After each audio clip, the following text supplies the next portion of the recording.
You know, I was thinking about one of the early churches that I pastored many years ago, and how as a new young pastor, how important it was to me to please the congregation.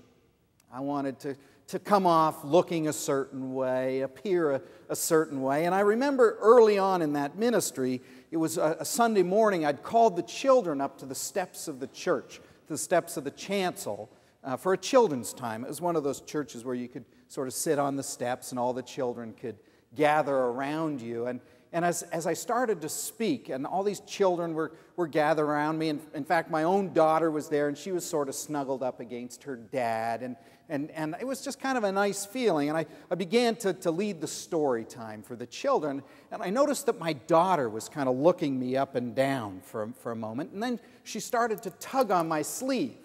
I tried to ignore her. You know, I had a job to do, and I wanted to appear calm, cool, and collected in front of this new church.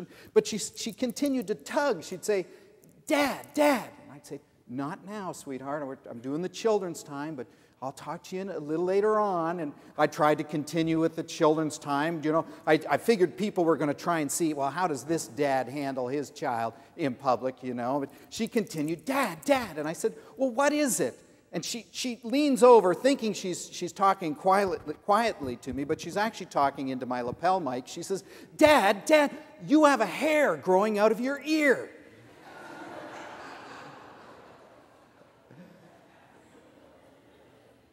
I still, every now and then, have those. I'm sure you do too.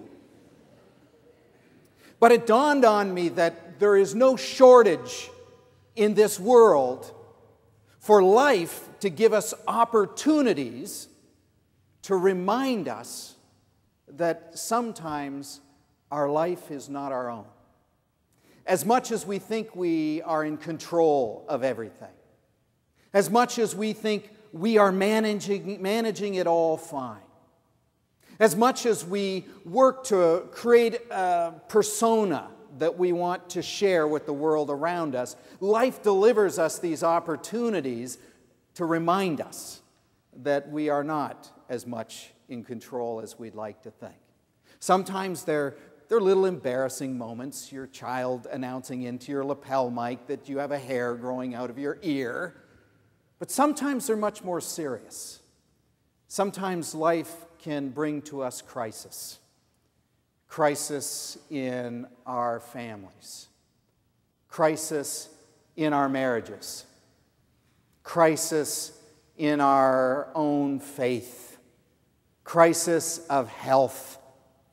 Life delivers to us these things that remind us that what's going on in the universe, what we're experiencing on a day-to-day basis, so often is way beyond our control, and it troubles us. But I don't know if you heard the scripture today.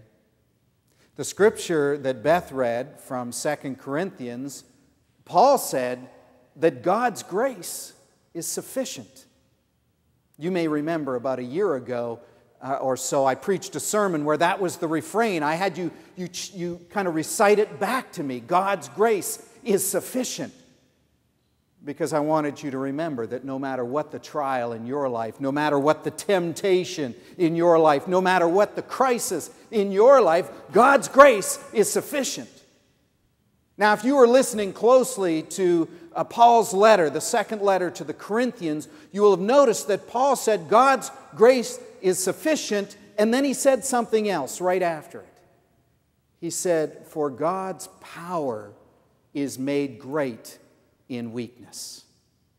God's power is made great in weakness. In other words, in times of crisis, in times of anxiety or worry or illness, in times when we're struggling and worried, that's when God's power is revealed most acutely.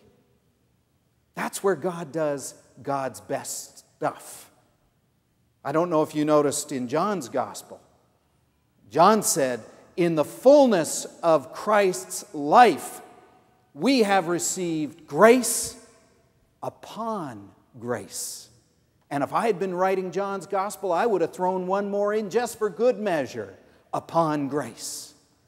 In the fullness of Christ, we have received grace upon grace. Now, what John meant when he said in the fullness of Christ was that because of who Christ was, and because of what Christ said, and because of what Christ did, who he was, what his life meant, what his death meant, what the resurrection means to us even today, in the fullness of all that Jesus is, we receive grace upon grace, even in our times of struggle, even in times of our anxiety, our worry, our crisis. God's grace is at work in our lives. And as big as your crisis may be, God's grace is even bigger. As big as your heartache may be, God's love is even greater. As big as your worry or your anxiety might be today, God's peace is even bigger. In the fullness of Christ, we have received grace upon grace. In the fullness of Christ, we receive a peace that passes all understanding as we draw close in relationship to that one we call Jesus Christ. We are blessed with grace upon grace upon grace. If you've been there, you know exactly what I'm talking about.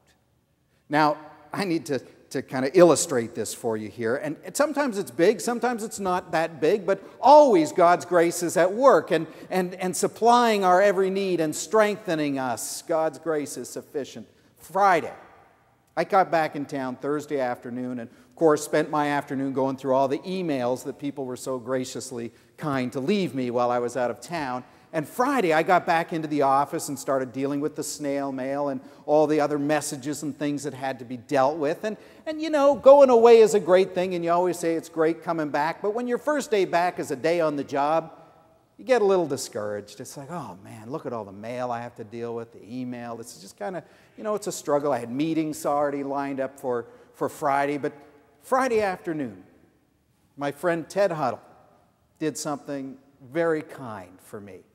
He took me out for a ride in his candy red metallic convertible Corvette.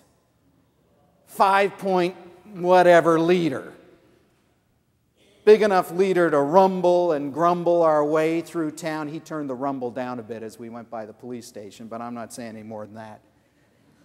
We got out onto the lake shore and on Highway 2 and just sort of growled our way along. And you know, it was a beautiful day. The sun was shining. The lake was sparkling and blue. And he was very obedient to the laws. He was not breaking any speeding laws, but yet the wind was just blowing through my hair. And I turned to Ted and I said, "Thanks, Ted, for the afro." Reminded me I had to go get my hair cut the next day. But you know, the wind's going through it just felt really great. And when he came back here and dropped me off at the church, and I said, now I got to take my time getting out of this car here because I want as many people as possible to see the pastor of the Old Stone Church getting out of this vet. Dang, not one person I knew saw me. So, Ted, you're going to have to take me for a ride again. I got back up to my office and I sat down at my desk and I prayed one of those prayers, you know, that come in a sigh too deep for words. It's just one of those, And it dawned on me, looking back on that experience, that little ride in the Corvette, just 15, 20 minutes out by the lake, was enough. It was God's grace breaking in on my life. I almost missed it. But thankfully, looking back, God reminded me that God's grace was sufficient and that God's grace is breaking in on us all the time. I hope you can see it in your life.